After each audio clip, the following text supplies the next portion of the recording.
ওখানে কি শু করানো হয় ভাই? শুশু করানো হয় নাকি ওখানে? শুশু করতে তোরা শিখিসনি? ডাকসুকে শুশু করিস? দেখবি কোনো ভারতীয় তোদের নিয়ে কোনো ভিডিওই বানাবে না, কিছু বলবেই না। বন্ধুরা, এই মালটাকে নিশ্চয়ই দেখেছেন আমার ভিডিওতে, এবং ফেসবুক খুললেই এই মালের ছবি আপনাদের ফিডে নিশ্চয়ই গিয়েছে। প্রত্যেকে একবার না তো দেখেছেন। এই মালটার আমরা নাম দিয়েছি দাতাল।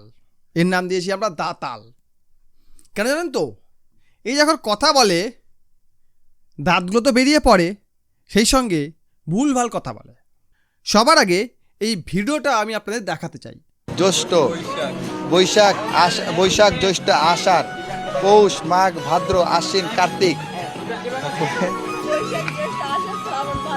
ও শ্রাবণ আর চৈত্র বাদ করছে, হয়ে গেছে। এই ভিডিওটা সম্ভব 2-3 দিন আগের। পয়লা বৈশাখ উপলক্ষে হয়তো কোনো প্রস্তুতি চলছিল বাংলাদেশে এদের মধ্যে। কারণ সবই তো আমরা জানি, এদের বাপ ঠাকুরদা 14 পুরুষ তো হিন্দু ছিল, পরে কনভার্ট হয়েছে। তাই হয়তো কোনো প্রস্তুতির মধ্যে কেউ ওকে 12টা মাসের নাম জিজ্ঞেস করে ফেলছে, মানে বাংলা 12টা মাস বলতে গিয়ে কয়েকবার হোঁচট খেলো, তবুও সঠিকটা বলতে পারলো না।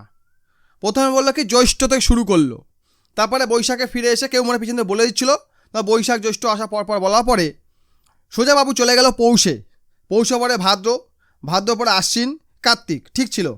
তারপরে চলে গেল শ্রাবণ এবং চৈত্রে, মাঝখান থেকে অগ্রহায়ণ এবং ফাল্গুন বাদ পড়ে গেল।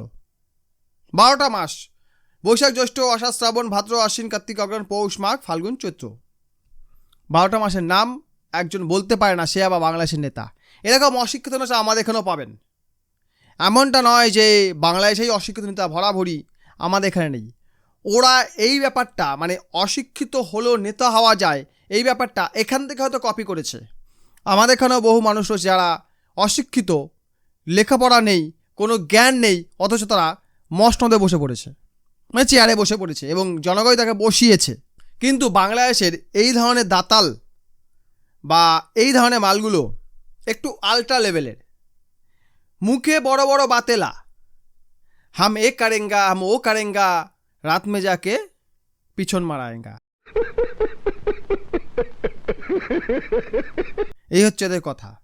এই যে প্রশ্নটাকে করা হয়েছিল, এটা বলেনি যে আমি জানি না বা আমি ভুলে গেছি, আমি মনে করতে পারছি, কিছু একটা বলতে পারতো। সে কি বলেছে জানেন?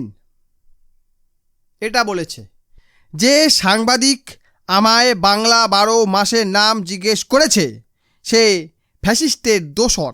একটাই তো রাস্তা, ফ্যাসিবাদ বলে দাও, ফ্যাসিস্ট বলে দাও, মুক্তি। এ নাকি আবার সাহিত্য সাংস্কৃতিক সম্পাদক।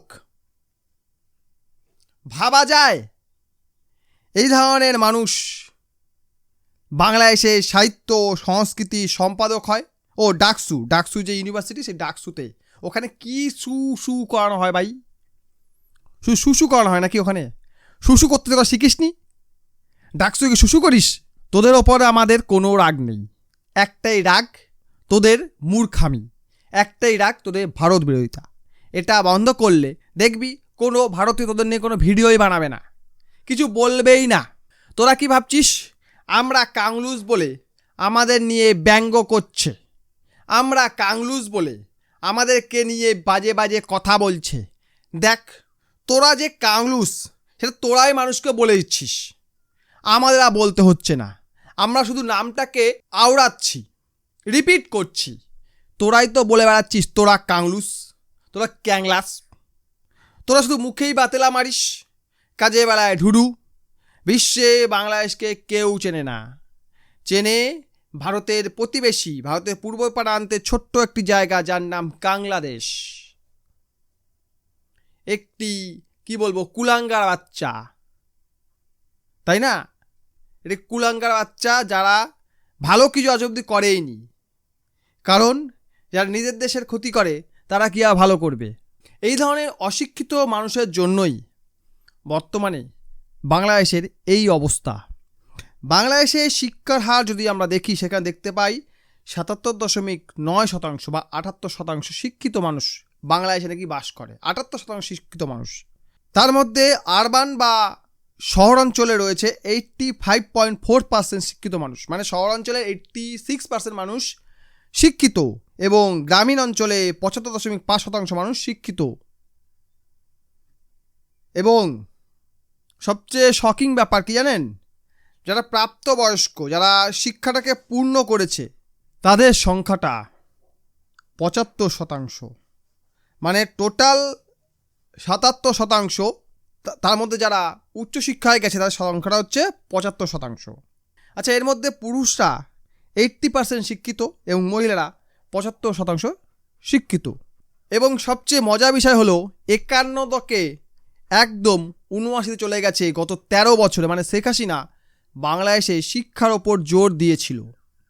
এখন শেখ হাসিনা নেই, শেখ হাসিনা বাংলাদেশ থেকে চলে গিয়েছে, বাংলাদেশিরা তাড়িয়ে দিয়েছে, কারণ বাংলাদেশ শিক্ষিত হতে চায় না, বাংলাদেশে এরকম মূর্খ মানুষ চায়। বাংলাদেশে টোটাল স্কুল রয়েছে 1,18,600টা, সেই সঙ্গে 23,500টা রয়েছে সেকেন্ডারি স্কুল, প্রায় 13,000 গভর্নমেন্ট রেজিস্টার মাদ্রাসা রয়েছে এবং প্রায় 41,000 মতো আনরেজিস্টার মাদ্রাসা রয়েছে। এবারে মাদ্রাসাতে কী শেখানো হয় সেটা নিশ্চয়ই বলেই তো হবে না। বাংলাদেশে যত স্টুডেন্ট রয়েছে তার মধ্যে প্রায় 20% স্টুডেন্ট এই মাদ্রাসা থেকে আসে, সে রেজিস্টার হোক বা আনরেজিস্টার্ড হোক, সেই মাদ্রাসা থেকে আসে। আর সেই কারণেই এরকম ভুলভাল কথা বলে, এরকম বাংলা 12টা মাসের নাম ঠিক করে উচ্চারণ করতে পারে না বাংলাদেশি স্টুডেন্ট, যারা কিনা বড় বড় নেতা হয়ে ঘুরে বেড়ায় বাংলাদেশ জুড়ে, তারা বাংলা 12টা মাসের নাম ঠিক করে বলতে পারে না। এই ভিডিওটাকে আমি দ্বিতীয়বার শ্যুট করছি। প্রথম একবার শ্যুট করেছিলাম আউটডোরে, কারণ ভেতরে অসহ্য গরম, তাই আউটডোরে শ্যুট করেছিলাম, কিন্তু সেটা ঠিকঠাক হয়নি বলে আমি সেকেন্ড রেকর্ডিং করে ভিডিওটা আমরা আপলোড করছি। আমাদের এখানে প্রচণ্ড গরম, আমি দেখতে পাচ্ছেন পুরো ঘেমে যাচ্ছি। আমার রিসেন্ট যতগুলো ভিডিও আপনি দেখেছেন ভালো করে বুঝতে পারছেন যে এখানে কতটা গরম পড়েছে, কারণ প্রতিটা ভিডিওতেই এরকম ঘামা জামা দেখতে পাচ্ছেন। কারণ আমার বাড়িতে কোনো এসিও লাগানো নেই, আর রেকর্ডিংয়ের সময় ফ্যানও চালানো যাবে না, কারণ তাতে আওয়াজ হবে। আমি আপনাকে দেখিয়ে দিচ্ছি ফ্যান চালালে কেমন অবস্থা হয়।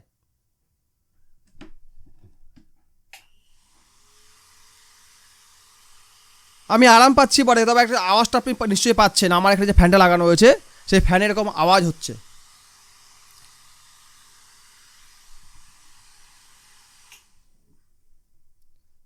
কত সুন্দর সাউন্ড, এই কারণে আমি ফ্যানটা বন্ধ করে রেখেছিলাম, তাই এরকম ঘামছি।